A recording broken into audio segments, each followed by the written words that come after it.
So guys, today we are talking about reel rotation, the rotation of your reel, and what do they all mean? It's the gear rotation. We are talking about gear rotation. So often what we find is a guy will walk into a tackle store and he will ask for a type of reel to match up a rod, a 10-foot rod, a 6-foot rod, whatever it is. And those are usually your 4,000, 6,000, 20,000 size reels, which is all good and well. Size matters. Size is definitely important when it comes to matching up your reel. However, what is very often forgotten or not seen is the gear rotation on your reel.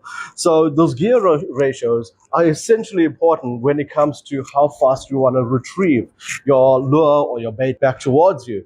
Now, let's just talk about a few reels, for example. All of these are 4,000 size reels, right? But this one, the Saltus MQ 4000, the BG MQ 4000, these are 6-to-1 gear ratio reels. Whereas your normal BG, that there is sitting at 5.7-to-1 gear ratio. Now, what that gear ratio means, for every turn I make on this reel, this is going to rotate 5.7 times or 6.2 times. So it's going to retrieve my line coming in at 6.2 times for every one rotation of the handle.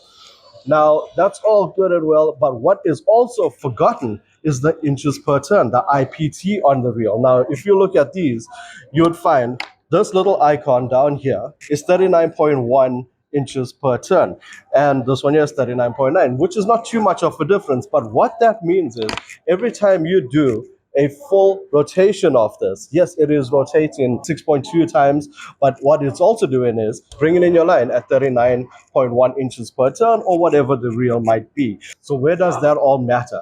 Guys, when it comes to a fast action reel, the ones with the higher gear ratios, that means you are going to be burning your lure through that water coming quickly, which there's always a place for. If you are using spinner baits, buzz baits, yes, you want to burn that lure coming back towards you.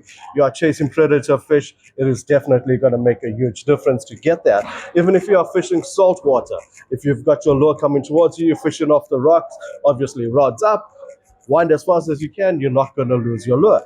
So that is where a fast ratio comes in. Where does a slow ratio come in? Well, that's pretty much on those instances where you want to keep your lure in the strike zone for a longer time. Now, I tend to, after about 20 casts, I start talking to a buddy. I am losing my rotation speed or my concentration of my lure, which means I could be moving my lure away from the strike zone at a faster pace.